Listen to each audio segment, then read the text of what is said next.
Salut à toi et bienvenue dans cette petite vidéo. Aujourd'hui, je vais te présenter une caméra qui va améliorer mes conditions de live et de facecam. C'est parti!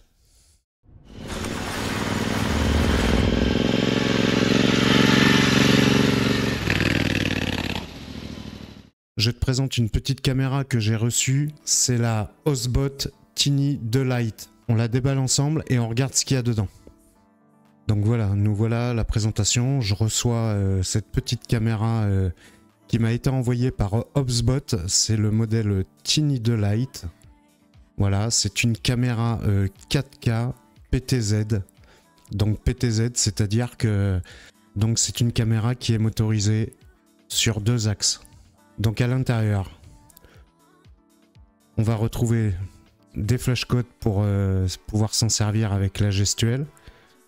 La notice explicative en plusieurs langues, donc ça passe de l'anglais à plusieurs langues au chinois et évidemment il y a le français. Donc la notice est très succincte, hein, c'est juste pour la mise en route. Après tout se passe par le micro logiciel. Ensuite on va retrouver les câbles à l'intérieur de cette petite boîte, câbles d'une longueur de 1,50 m. Fourni avec un adaptateur, donc câble USB-C vers USB-C, fourni avec un adaptateur USB-C vers USB-A. Et la fameuse caméra Osbot Tiny 2 Lite. Donc elle est toute petite, mais c'est une caméra qui filme jusqu'en 4K 30 images par seconde. Donc derrière, on a l'alimentation. Et dessous, on a le pad pour réceptionner, pour mettre sur un support, et la patte qui est détachable pour pouvoir accrocher sur un écran d'ordinateur. Donc soit on l'accroche quelque part, ou soit on la pose sur un pad vis de trépied standard. Rotation à 300 degrés, avec une intelligence artificielle pour le suivi. Mais on va en parler tout de suite dans le test en réel. Donc voilà, c'est avec elle que je suis en train de te filmer à l'heure actuelle. Je l'ai configurée en 4K 30 images par seconde. Cette petite Tiny 2 Lite a un autofocus hyper réactif, je trouve, en 4K. Donc elle a plusieurs fonctions, on va regarder ça tout de suite. Hein, donc là, je peux même te montrer de suite la vitesse de l'autofocus. Là, j'ai une petite boîte d'allumettes, en fait, Royal Enfield. Petite boîte d'allumettes Royal Enfield. Et là, si je veux te la montrer, tu vois, ça, je trouve ça super pratique parce que pour des lives ou des facecam, quand j'aurai des choses à te montrer, eh ben, une mise au point sera faite super rapidement. Je te laisse en juger par toi-même. Voilà, la qualité est vraiment pas mal. Moi, je trouve que franchement, la qualité est très bonne. L'autofocus est très réactif. Je te refais l'exemple, hein. Voilà, tac. Et je peux même te montrer sur des produits un petit peu plus petits. Une micro SD. Voilà, admettons, je veux te montrer une micro SD.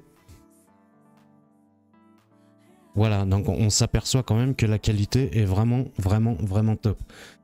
Le focus se fait très rapidement, et ça revient automatiquement sur moi et je trouve ça super. Donc franchement, ça va grandement améliorer mes vidéos pour les lives et les facecam quand je fais des choses sur mon ordinateur, des vidéos en statique. Donc je suis très content d'avoir reçu cette caméra de Osbot qui me l'a gentiment envoyée pour que je puisse améliorer mon contenu vidéo sur la chaîne. Donc on va continuer, je vais te présenter le petit logiciel qui va avec et tu vas voir qu'il est très complet. Je vais te montrer tout ça en détail, tu vas voir, on va regarder ça. Donc une fois que tu as branché la caméra sur ton ordinateur, tu vas sur le site officiel de Osbot et tu vas chercher le Osbot Center. Donc c'est ce petit panneau qui vient se présenter avec ton aperçu de vidéo. Donc l'aperçu tu le mets ou tu le mets pas, hein, il n'y a pas de... Mais là pour la vidéo je te mets l'aperçu. Et en fait tu vas voir que ce petit panneau de configuration est très intuitif, hein, il n'y a pas d'explication pour pouvoir t'en servir. Donc là, bah, tu as la molette qui va te faire diriger ta caméra où bon te semble. Hein. Voilà, si je le bouge, bah, ça baisse, ça monte, ça part à droite, ça part à gauche. Voilà. Donc on va pas, je vais pas m'étaler là-dessus. Après, tu peux ajouter des pré-réglages. Donc là, je me suis pas encore penché dessus. Hein. Et là, tu as le mode de suivi. Donc pour faire le mode de suivi, tu présentes ta main devant. La caméra m'a automatiquement détecté. Et là, le suivi est engagé. Donc là, je vais me lever, tu vas voir, et en fait, elle va me suivre. Voilà.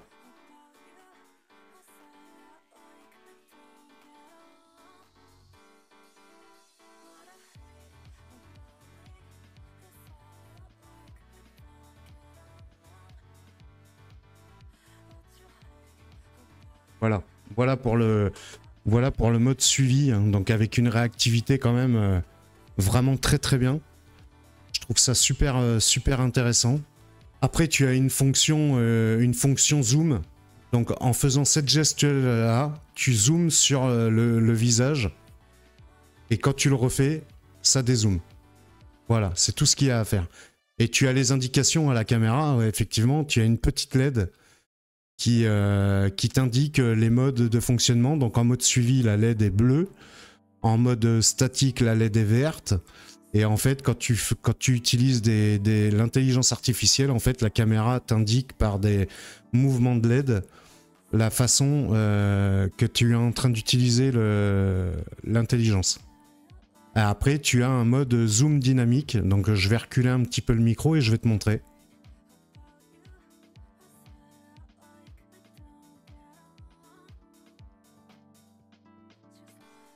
Voilà. En fait, tu as une fonction zoom dynamique.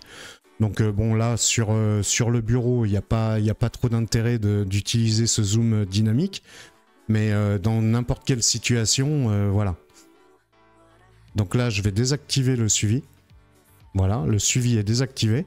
Et là, je peux recadrer à ma guise la caméra, comme je l'entends, pour qu'elle filme exactement ce que je veux qu'elle filme. Donc, pour continuer là-dessus,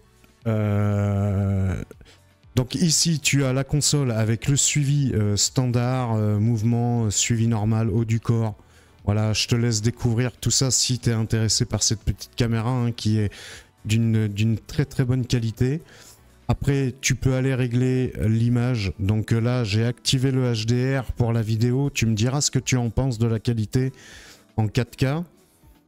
Là, j'ai mis la mise au point automatique. Hein. C'est ce qui fait que sur le global, comme ça, c'est pas fixé sur mon visage. Hein.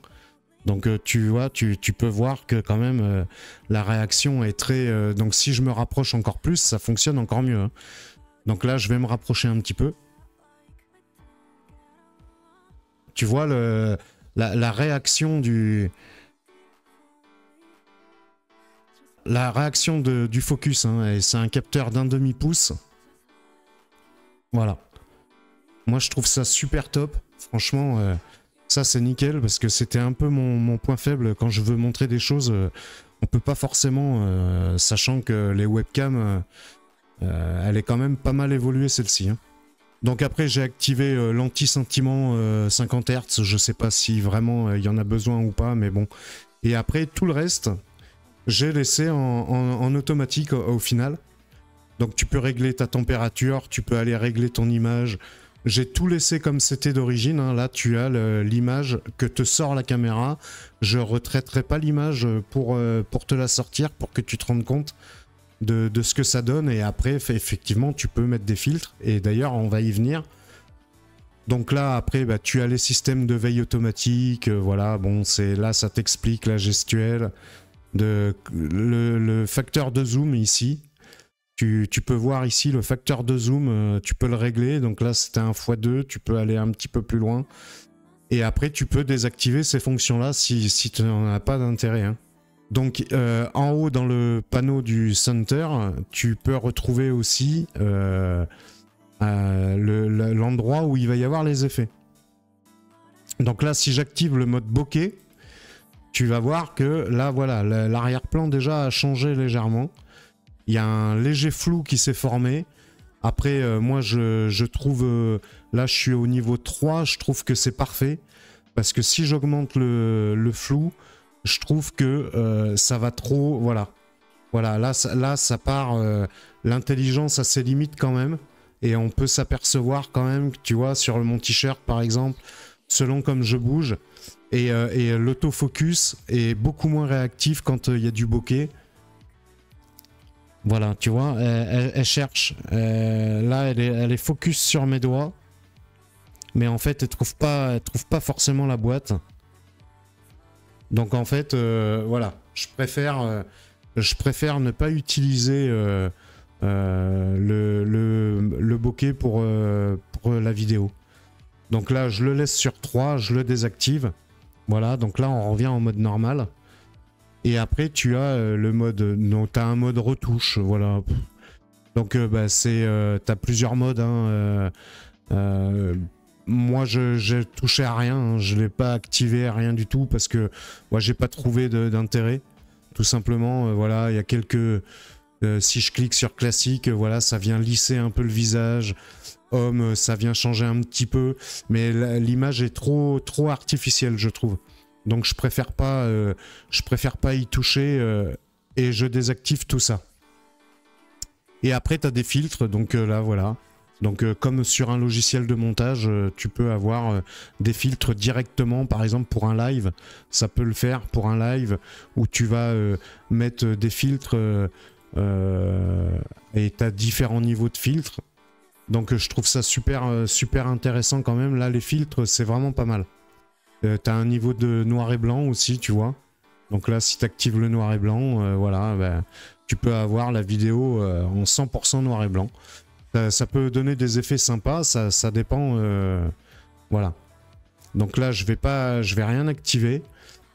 Donc tu retrouves ça dans le petit visage ici du Control Center. Et donc là, bah, c'est l'aperçu de ta vidéo. Voilà, ici, si je clique dessus, eh ben, ça l'enlève. Là, ça le remet. Là, c'est pour mettre en veille la caméra, donc je vais pas le faire parce que je suis en train de filmer, donc ça risque de couper. Et là, tu peux enregistrer aussi directement via l'Obsbot Center. Tu peux enregistrer directement tes vidéos par là. Je suis en 4K 30 images par seconde. Là, tu peux changer ici... tu vois, tu peux aller 1080 60 images par seconde. C'est un peu plus fluide. Je l'ai testé, mais je trouve que l'autofocus en 1080 60 images par seconde est moins réactif qu'en 4K. Donc moi, je vais rester en 4K.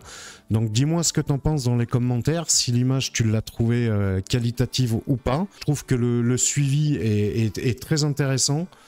Moi je suis très content d'avoir reçu cette caméra, je te l'ai dit, c'est pour pouvoir améliorer mes conditions de live, mes conditions de facecam.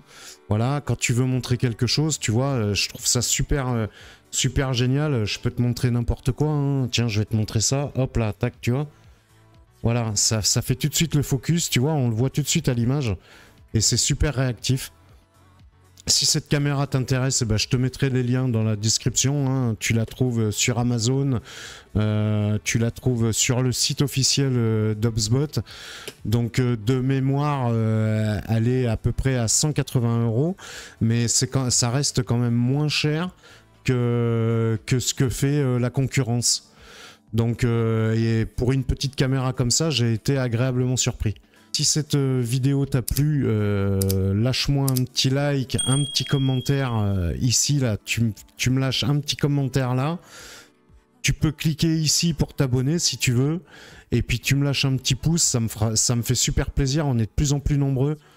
Vous avez été nombreux à réagir sur ma vidéo, des 20 ans de chez Harley Davidson. Et ça fait super plaisir. Si t'es pas abonné, abonne-toi. Et en attendant, comme d'habitude, tu roules cool.